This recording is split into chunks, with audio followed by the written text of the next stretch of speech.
भव्य जीवों का भवितव्यता कहाँ, कैसे, किस रूप में, कब,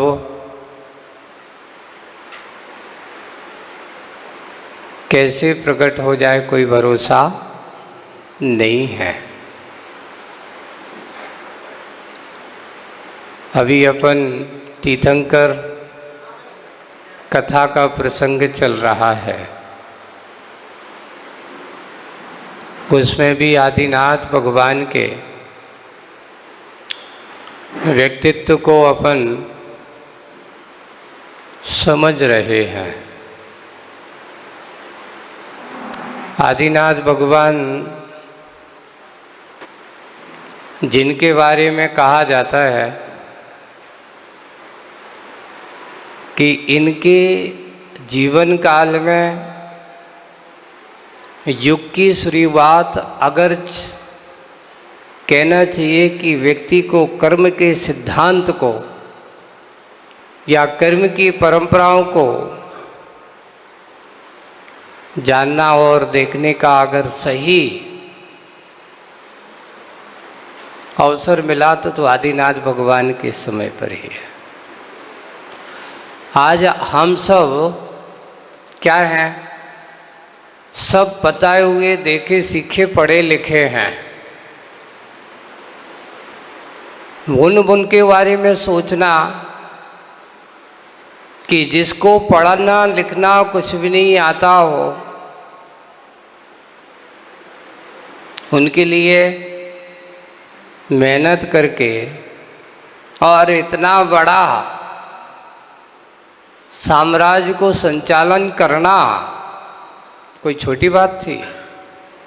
इतनी बड़ी भारी प्रजा को सही मार्गदर्शन देना कोई छोटी बात थी?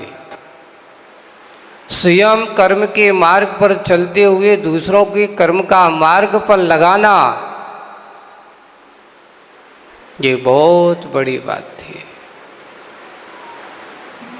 इसलिए कहा गया है मनुष्य को महानता बनने का कार्य भी उसका अपना कर्म ही करता है, कोई दूसरा नहीं करता। मनुष्य चाहे तो मानव से महामानव बनता है अपने कर्म से, अपने पुरुषार्थ से, और मनुष्य मानव से दानव भी बनता है तो वो भी अपने पुरुषार्थ से। अब पुरुषार्थ अच्छा और बुरा दो है। ऐसे ही होता है कि देखिए कुछ व्यक्ति ऐसे मिलेंगे आपको जिनकी कथनी और करनी में बहुत अंतर होगा। अर्थात कहना अलग बात है, करना अलग बात है। लेकिन मोक्ष मार्ग में ये कहा गया है यहाँ कथनी और करनी एक होना चाहिए, जो कहो सो करो। अब आप कहो नहीं महाराज आप तो पहले से कुछ बता दो,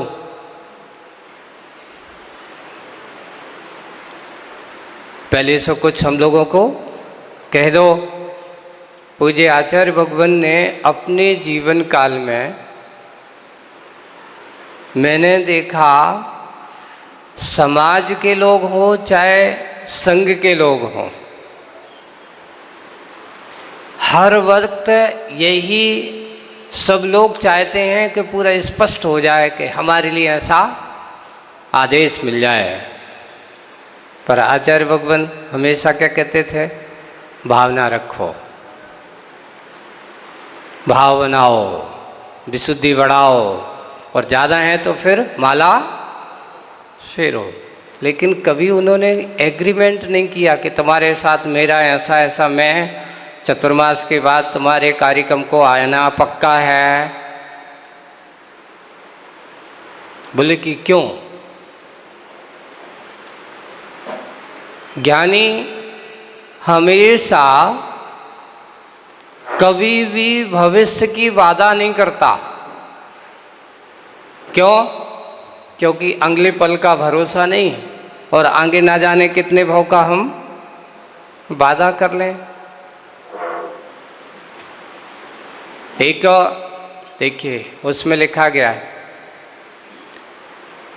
नारकी और देवों का तो आयु का एकदम पक्का है कि उनकी जितनी है उनको स्वयं पता नहीं है, बात एक अलग, लेकिन वहां पर अकाल मरण संभव है नहीं। देव और नारियों को कभी अकाल मरण नहीं होता। हाँ, मनुष्यों में भी कुछ ऐसे मनुष्य हैं जिनका कभी अकाल मरण नहीं होता। वो कौन से मनुष्य हैं? तो भोग भूमि के मनुष्य हैं।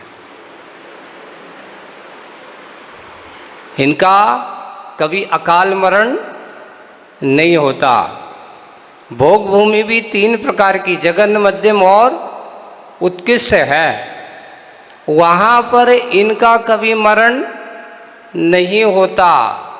और एक और, कुभोग भूमि के जीवों का भी कभी अकाल मरण नहीं होता। रूप रंग में भलाई उनका विकृत रूप है, लेकिन वहां पर कभी भी अकाल मरण, उनकी भी आयु पूरी करके ही जाना पड़ेगा। कुभोग भूमि का फल क्या है? देखिए, दान तो दिया, दान का फल बताए। भोग भूमि किसको कहा?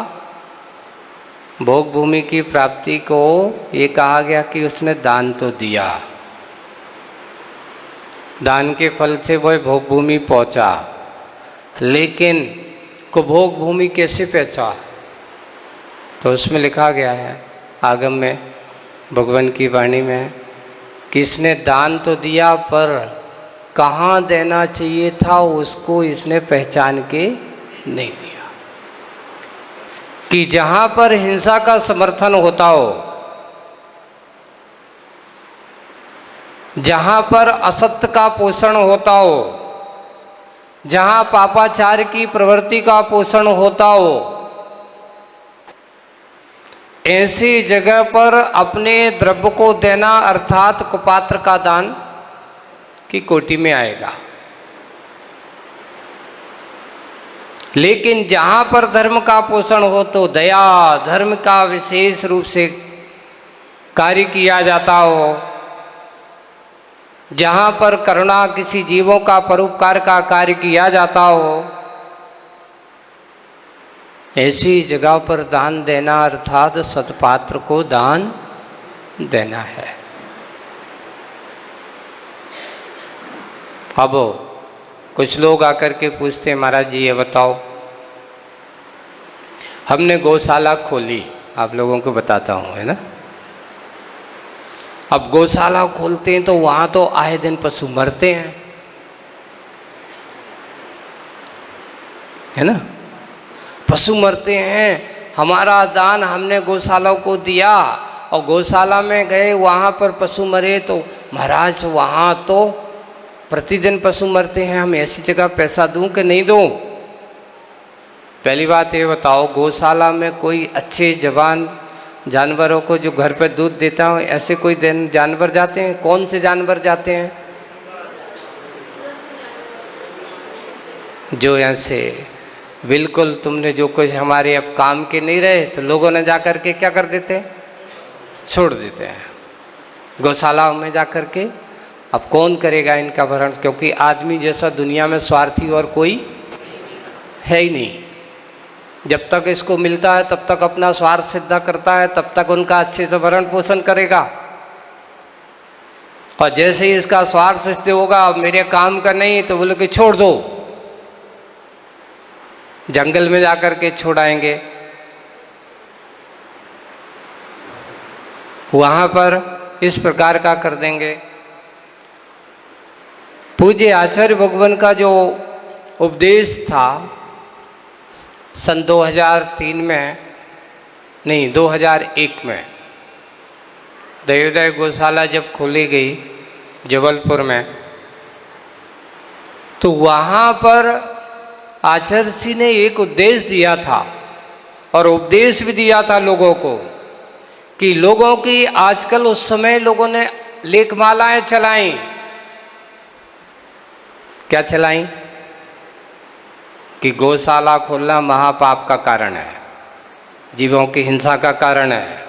ऐसा लिखने वाले भी अपने बड़े बड़े श्रेष्ठीगण, ऐसे लोग भी जिनको नहीं कुछ करना है तो बैठे ठाणे कुछ तो करना पड़ेगा, उन्होंने ऐसा कहा। वहाँ जाकर के पशुओं को, इतने सारे पशु होते हैं, उनका मरण होता है, और मरण जब होता है तो उनमें मरने का दोष लगता है, इसलिए गौशाला आदि खोलना पाप का कारण है।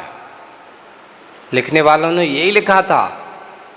एक महाशय तो उन्होंने अति कर दी, बोले कि गौशाला खोलना और कसाई खाना खोलना एक बराबर है। यहाँ तक कि उन्होंने, उनकी अपनी पत्रिका चलती थी, वो भी उन्होंने लिख दिया। तब आचार्य ऋषि ने जब ये सुना और सुनकर के उन्होंने कहा, जिनके अंदर करुणा नहीं है, जिनके अंदर दया भाव नहीं है, उनको गौशालाओं में कसाई खाना दिखाई देने लगा। सोचिए आप।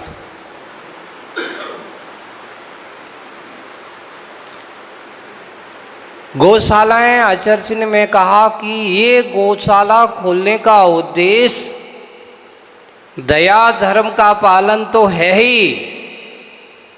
अगर आप किसी जीव को अकाल मरण से अगर 2 दिन भी बचा लेते हो, 4 दिन की भी जिंदगी उसकी श्वास से रहते हैं, तो कम से कम आप उसके लिए क्या कर सकते हो? कम से कम 4 दिन का जीवन दान देने वाला, पुण्य का संचय करने वाले तो बनोगे। कसाई खाना नहीं। कुछ लोग ऐसा जो लिखने वाले हैं, उनको ये सोचना चाहिए कि आज हम उन जीवों के मरण को तो नहीं रोक सकते। क्यों? क्योंकि अब शरीर से और जिस उनके अंदर अपना कर्म है, किसी भी जीव को आप मरण से नहीं रोक सकते हो, लेकिन आप कर क्या सकते हो? कम से कम कोई जीव भूखों प्यास से ना मरे, अकाल मरण से तो रोक सकते हैं।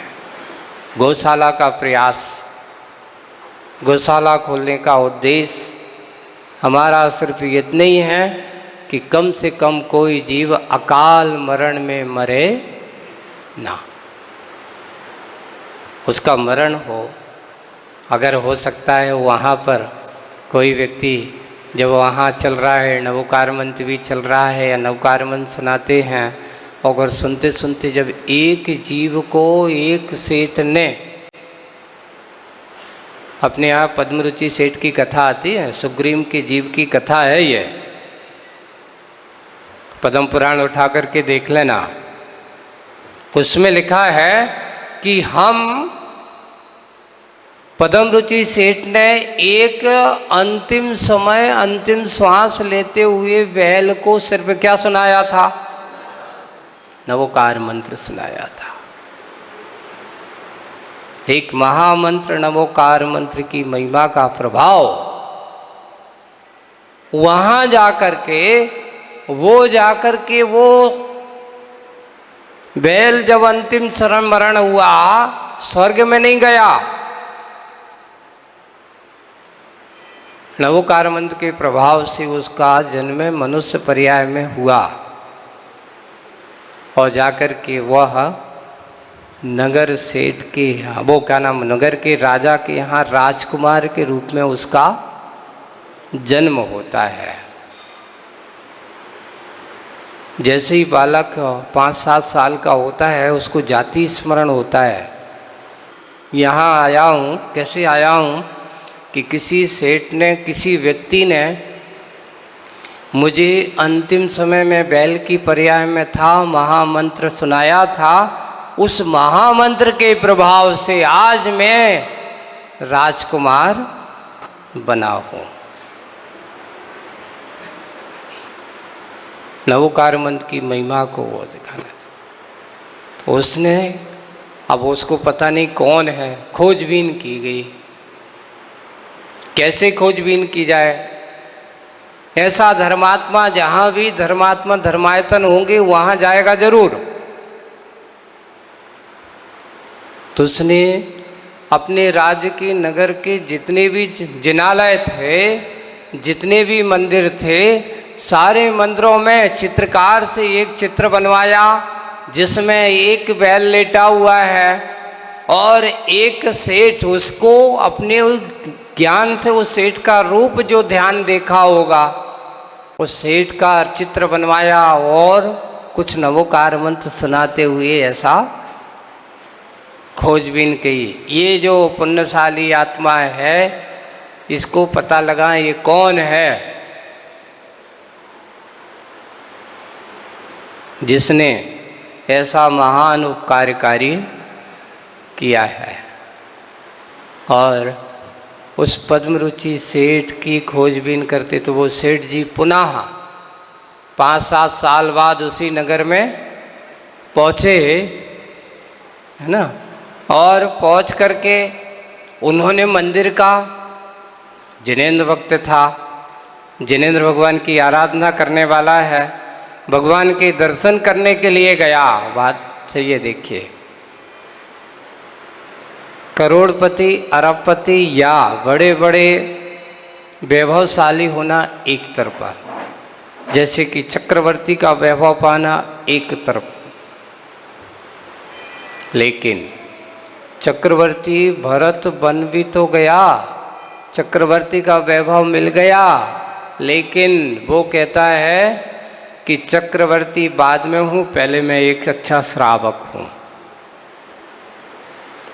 एक ध्यान रखना, हमारे यहाँ चाहे कितना भी कोई कितना भी बड़ा क्यों ना हो, लेकिन देव शास्त्र गुरु से बड़ा कोई नहीं हो सकता।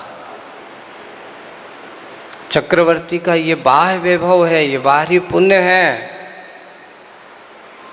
वो धनपति सेठ, उसके पास किसी प्रकार की कोई कमी नहीं है, लेकिन जब जिनेंद्र भगवान के मंदिर में जाता है तो सेठ, मैं सेठ नहीं हूँ, मैं तो एक भगवान का भक्त हूँ, मैं एक साधारण सेवक हूँ, मैं चक्रवर्ती नहीं हूँ, मैं कोई भी मंत्री संतरी नहीं हूँ। उस समय तो भगवान के सामने जाकर के खड़े हो जाते हैं और पूजन पाठ करता है। जब वो वहाँ मंदिर में पहुँचते हैं और जाकर के सामने वो चित्र है, क्योंकि सारे चित्र के साथ साथ एक एक पहरेदार भी खड़ा हुआ है। क्यों? क्योंकि राजकुमार को पता करना है कि मुझे वह व्यक्ति कौन है जिसने ऐसा नमोकार मंत्र सुनाया था।